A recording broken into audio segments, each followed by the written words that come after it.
3 years ago. And before we went on a tour of Meru, we had also this encounter with the media, because we are very important stakeholders. And last night our brother Rigiji was on Weru TV, and I think very well received in Meru. So we want to issue this statement, and my colleagues will add their comments, because wherever we are in Kenya, and we are talking to the country from every corner, whether we are doing it from Maua or from Meru or from Sekuru or indeed from Sugoi. All right. So the title today, and this press statement is entitled "Kenya at Risk: Sovereignty undermined, our youth exploited, our citizens abandoned, and the integrity of our passport compromised." It's dated the 7th March here in Meru. The United Alternative Government, speaking in defense of the Constitution of Kenya and the sovereign will of its people, issues this urgent statement regarding grave matters that threaten Kenya's security, international standing, and democratic future. Kenya's passport, Kenya's youth, and Kenya's neutrality in regional and global affairs are not commodities to be bartered or squandered. They are sovereign assets held in trust for the people of this republic. Through credible diplomatic channels and corroborated reports, deeply troubling information has emerged concerning the irregular issuance of travel documents, the recruitment of Kenyan youth into foreign combat roles, the abandonment of Kenyan citizens stranded abroad, and the facilitation of sanctioned actors within our borders. Taken together, these failures have transformed Kenya into a pariah state, one that contributes to instability in East Africa and undermines its own citizens at home and abroad. Indeed, as we speak, I think William Ruto is handing over the chairmanship of East African Community Summit. And as he does so, he has performed poorly. During his tenure as a chair of the summit, we have seen that even countries of the region did not have enough confidence even to pay up their contributions. One of our members today in Torridge is Honorable Kanini Kega, a member of Yala. He can, I think, put a few suggestions or really comments in that area. But it's a shame, and it is good that William Ruto is handing over the chairmanship today. Number one, the sale of Kenyan passports, a sovereign crime. The Kenyan passport is a sacred instrument of national identity. It is not a commodity, and it is not for sale. Like the majority of Kenyans, the United Alternative Government is outraged by the credible evidence that the Ruto-led regime has engaged in irregular issuance and de facto auctioning of Kenyan passports and identity documents to foreign nationals, among them alleged drug lords, human trafficking overlords, lords, and rebel groups facing international sanctions. Of particular gravity is a confirmed issuance of Kenyan passports to individuals connected to Sudan's Rapid Support Forces, RSF, a militia whose Commander General Mohammed Hamdan Dagalo, commonly known as Hemeti, stands sanctioned by both the United Nations and the United States of America for genocide and crimes against humanity in Darfur. That individuals linked to a sanctioned warlord responsible for genocide now hold Kenyan travel documents is not merely a colossal act of betrayal, it is a deliberate criminal enterprise masquerading as governance. The consequences for ordinary Kenyans are both immediate and lasting. Heightened scrutiny at international borders, severe complications in obtaining visas for education and employment, lasting reputational damage to the Kenyan passport, and the erosion of bilateral trust with Western and regional partners. This is not a partisan matter. It is a matter of national security. And now we are having some showers of blessings. Shall I continue? Beyond passport integrity, the illegal issuance of identity documents to foreign nationals forms part of a calculated plan to rig Kenya's 2027 general elections and to deploy foreign militias as instruments for suppressing Kenyan voters. This scheme includes the unlawful registration of foreign nationals from Somalia, Ethiopia, Uganda, and Tanzania on Kenya's electoral roll, as well as the organized distribution of Burundian youth across the country as agents of political violence. Our youth made dogs of war, human trafficking in plain sight. No Kenyan is safe, and no Kenyan youth shall be trafficked into foreign wars. The Ruto regime's punishing economic mismanagement and relentless taxation have driven an entire generation into desperation. Stripped of jobs and hope, Kenya's youth have become easy prey for criminal recruitment networks operating brazenly within our borders. These networks lure young Kenyans with false promises of well-paying civilian employment abroad, only to place them in military uniforms and force them to fight for Russia's military on the killing fields of Ukraine. Our young men and women, deceived into conflict before they understood what was happening, have been turned into disposable instruments of a foreign power in a war they neither chose nor consented to. And no numbers are already dead. And we saw last night the pain with this family in Limuru. I think their loved one, James Kamau. This is not speculation. More than 30 Kenyan youth have returned against all odds, bearing chilling first-hand testimonies of the brutality they witnessed and endured. These are sons and daughters of Kenya who have been deceived, exploited, and abandoned. This regime's response has been to deflect, deny, and scapegoat junior officials. We ask Mr. Ruto, how many more Kenyans must die on foreign soil before your regime accepts responsibility? Number 3, Kenyans stranded abroad, the duty to bring our people home. No Kenyan citizen stranded abroad should be compelled to purchase their own ticket home. Repatriation is a state obligation, not a personal burden. A large contingent of Kenyan citizens are stranded in Middle Eastern countries, trapped in deplorable and life-threatening conditions. Conditions made all the more perilous by the ongoing escalation of hostilities between Israel and the United States on the one side and Iran on the other. We are deeply disturbed by reports that the government of Kenya has in several instances demanded that stranded citizens purchase their own return tickets as a condition for repatriation assistance. This is unconscionable and a fundamental dereliction of the state's duty of care to its citizens abroad. The government of Kenya, through the Ministry of Foreign Affairs, the State Department for Diaspora Affairs, and Kenya's diplomatic missions, has both the constitutional duty and the financial means to organize and fund the repatriation of distressed Kenyan nationals.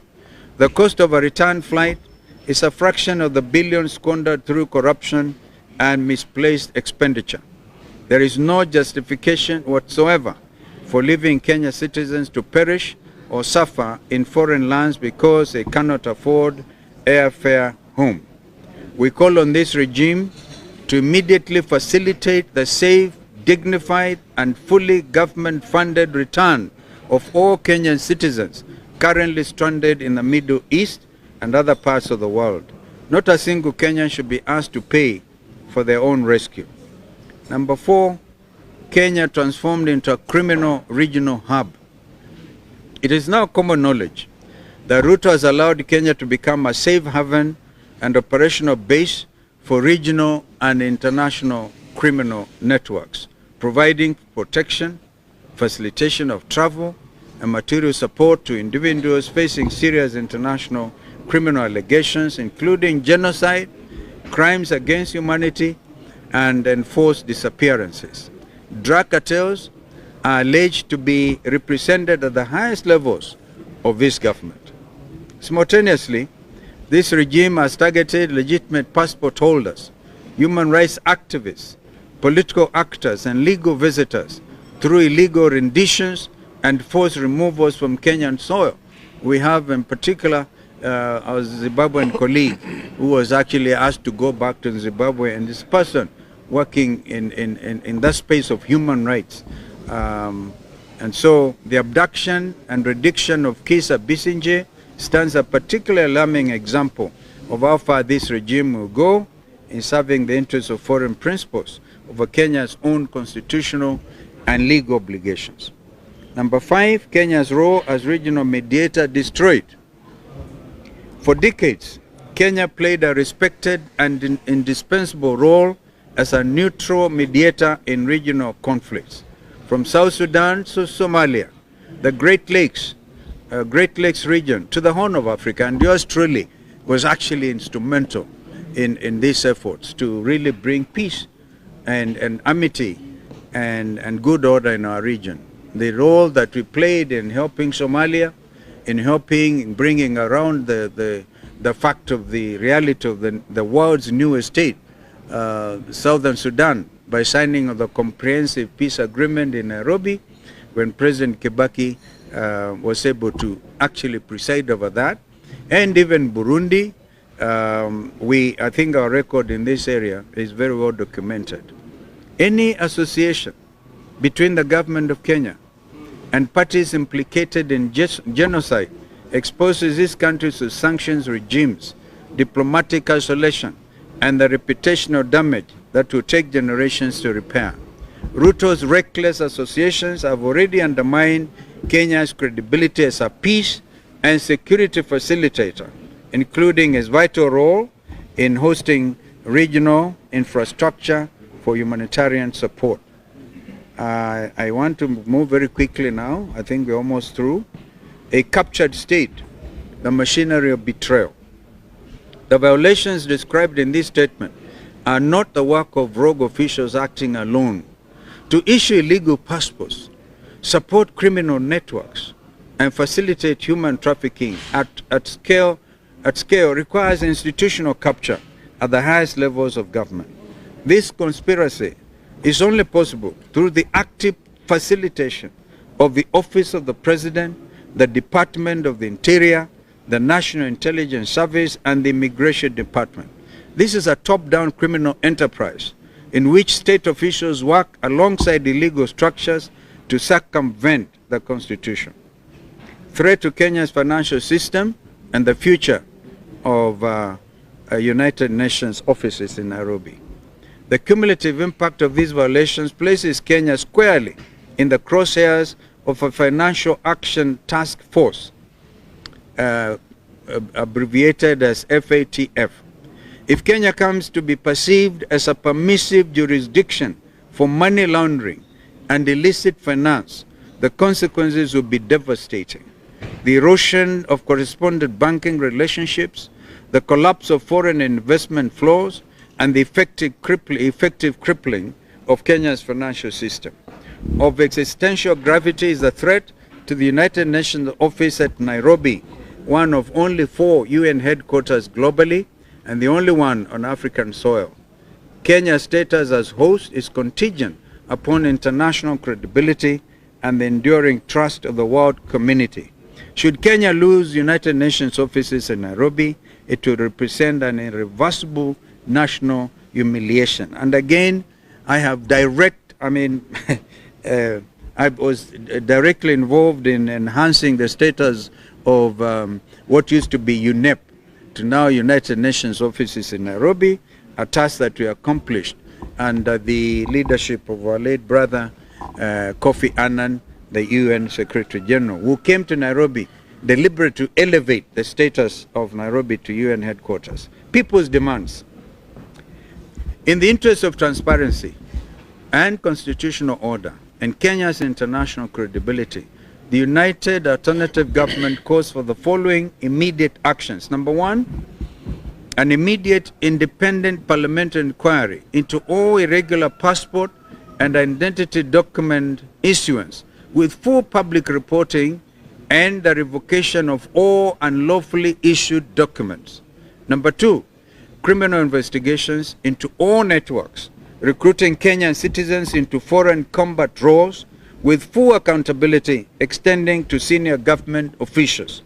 Number three, a full public account of all Kenyan nationals recruited into foreign conflicts, including verified figures on those deployed, those deceased, those missing, or indeed those who have returned. Number four, the immediate, fully government-funded repatriation of all Kenyan citizens stranded in the Middle East and elsewhere. No Kenyan should be required, again as we say, to purchase their own ticket home. Rescue is a state duty, not a personal cost. Number five, a formal diplomatic clarification affirming Kenya's neutrality and non-alignment with any foreign military campaign inconsistent with international law. We have always held the principle of active non-alignment. Number six, a comprehensive compliance review of Kenya's anti-money laundering, counter-terrorism financing, and immigration control frameworks. Number seven, which is the last one, full adherence to constitutional protections regarding due process and the principle of non-refoulement, including appropriate restitution in all cases of unlawful rendition. Since silence in the face of these violations is not an option, we issue this statement not to inflame, but to protect the Republic and uphold the dignity of every Kenyan citizen abroad, at home and abroad. The United Alternative Government stands ready to restore dignity, to restore integrity to our institutions, defend Kenya's international reputation, and ensure that the state power is exercised only in accordance with the Constitution and the rule of law. Kenya must remain a respected member of the international community, not a subject of suspicion, revulsion, or indeed international sanction. Finally, as we address these matters of state, the United Alternative Government wishes to speak directly to all Kenyans. Please take every precaution to keep yourselves and your families safe during the ongoing heavy rainfall currently affecting most parts of our country. Nairobi, as we saw last night, was completely flooded. Avoid flooded roads and low-lying areas. Heed all advisories for Kenya Meteorological Department and look out for one another. Your lives matter above all else. Issued in Meru town today, 7th March 2026, by us here representing the rest of our colleagues. We thank you. It was a long statement, but a very important statement.